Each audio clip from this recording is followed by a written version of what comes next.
ఈరోజు మన టాపిక్ ఏంటంటే ఏపీ ఎంసెట్లో ఎంత ర్యాంక్ వచ్చినా కానీ ఒక టాప్ 10 కాలేజెస్ అనేది మాత్రం ఖచ్చితంగా పెట్టుకోవాలి.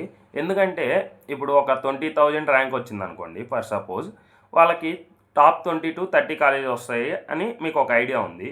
కానీ ఈ టాప్ 10 కాలేజెస్ ఎందుకు పెట్టాలి అంటే, ఒకవేళ మీకు బై ఛాన్స్ అక్కడ మీ క్యాస్ట్కి తగినట్టు ఎవరు పెట్టలేదనుకోండి ఆ కాలేజీలో వెబ్ ఆప్షన్ ఖచ్చితంగా మీకు వస్తుంది ఆ కాలేజీలో.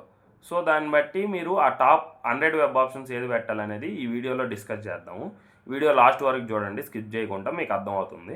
ఈ వీడియోలో మనం డిస్కస్ చేయాల్సింది ఎలా టాప్ 100 వెబ్ ఆప్షన్స్ అనేది పెట్టుకోవాలి. ఇవి ఆల్మోస్ట్ అందరూ పెట్టుకోవాలి ఖచ్చితంగా. నేను చెప్పేది ఏంటంటే, ఆల్మోస్ట్ చాలా తక్కువ ర్యాంక్ వచ్చిన వాళ్ళు పెట్టబడలేదు, కానీ ఒక 5K బిలో అలా వచ్చిన వాళ్ళు ఖచ్చితంగా ఒక 10K అబోవ్ వచ్చిన తర్వాత ఈ ఆప్షన్స్ మాత్రం ఖచ్చితంగా అందరూ పెట్టుకోవాలన్నమాట.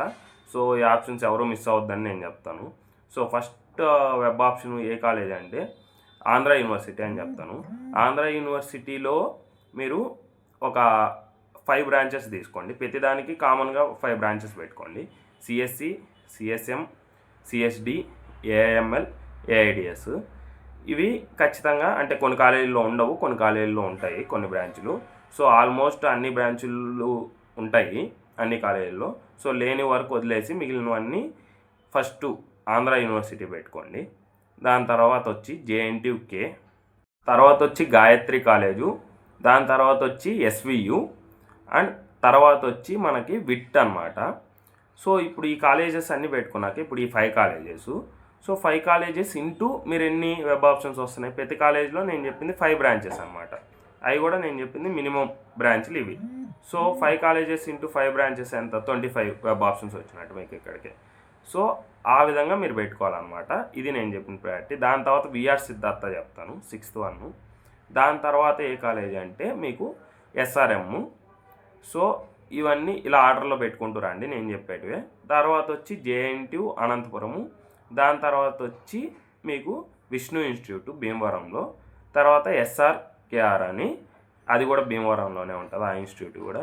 ఈ 10 ఇన్స్టిట్యూషన్స్లో ఫస్ట్ మీరు పెట్టుకుంటూ రావాల్సింది ఈ 5 బ్రాంచెస్ అనమాట. ఈ 5 బ్రాంచెస్ ఇంటూ 10 ఇన్స్టిట్యూషన్స్ 50 వస్తాయి అన్నమాట మీకు వెబ్ ఆప్షన్స్. అలా మీరు పెట్టుకుంటూ వెళ్ళండి. సో ఇలా ఇంకో 10 కాలేజెస్ చెప్తాను, అప్పుడు మీకు 100 వెబ్ ఆప్షన్స్ అవుతాయి. అంటే టాప్ 20 కాలేజెస్ మీరు ఖచ్చితంగా పెడుతున్నట్టే వెబ్ ఆప్షన్స్లో. సో ఇది మీకు చాలా మంచిది అవుతుంది. ఈ విధంగా పెడితే ఒకవేళ ఎవరికన్నా ఈ నియర్ ర్యాంక్స్ వస్తే మాత్రం ఖచ్చితంగా టాప్ 30 కాలేజీ రావాల్సిన వాళ్ళకి టాప్ 20లో వచ్చే ఛాన్సెస్ చాలా ఎక్కువ ఉంటాయి. సో ఖచ్చితంగా మిస్ అవ్వద్దు. మనం డిస్కస్ చేయబోయేది GMR college and Pragathi college and VVIT. So ఈ కాలేజెస్ తర్వాత టాప్ 11, 12th, 13th ఇలా చెప్తాను నేను. సో ఆదిత్య కాలేజు, ఇవన్నీ చాలా బాగుంటుంది. దీని తర్వాత ఈ 10 కాలేజ్ తర్వాత ఇవి ట్రై చేయండి అనమాట. ఈ web options. Bapatla next college వచ్చి, ఇవి టాప్ 15లో నేను చెప్తాను. సో ఈ టాప్ 15 ట్రై చేయండి ఖచ్చితంగా. ఇక్కడికి మీకు 75 ఆప్షన్స్ పూర్తయినట్టే. సో వీటిలో కూడా ఇంకా ఎక్కువ కూడా పెట్టుకోవచ్చు ఎవరైనా పెట్టుకునే పని అయితే. అంటే కొన్నిట్లో సైబర్ సెక్యూరిటీ ఇలా కూడా ఉంటాయి. సో అన్నిట్లో ఉండవు కాబట్టి నేను మెయిన్గా ఉండేటి వరకు చెప్పాను, CSM, CSD, AML, AIDS. So ఈ బ్రాంచెస్ వరకు ట్రై చేయండి ఫస్ట్. దాని తర్వాత ఏ బ్రాంచెస్ అనేది మనం కావాల్సి ఉంటే నెక్స్ట్ వీడియోలో డిస్కస్ చేద్దాము. నెక్స్ట్ 5 నేను ఏం చెప్తానంటే లక్కిరెడ్డి బాలరెడ్డి కాలేజు, దాని తర్వాత ఎస్విఎస్సి. సో అది తిరుపతిలో ఉంటుంది, మీకు ఐడియా ఉంటుంది, చాలాసార్లు నేను ఉంటారు, పెద్ద కాలేజే. దాని తర్వాత ఏం చెప్తానంటే JNTU Narasaraopet and GPR college అనమాట. సో ఇవన్నీ ఈ టాప్ 20లో చెప్తాను, టాప్ 15 to టాప్ 20 కాలేజెస్గా అనమాట. ఇప్పుడు నేను చెప్పిన వెబ్ ఆప్షన్స్ ఏ ర్యాంక్ వాళ్ళైనా పెట్టవచ్చు అనమాట. ఈ వెబ్ ఆప్షన్స్ ఒక 10K అబోవ్ వచ్చిన ర్యాంక్ వాళ్ళందరూ ఖచ్చితంగా ఈ వెబ్ ఆప్షన్స్ పెట్టాల్సిందే. సో అలాగే చెప్పాను. అండ్ మన ఛానల్ని ఖచ్చితంగా సబ్స్క్రైబ్ చేసుకోండి. ఈ వీడియోకి ఒక లైక్ వేయండి. మీ ఫ్రెండ్స్కి ఎవరికైనా షేర్ చేయండి, వాళ్ళు కూడా చూస్తారు.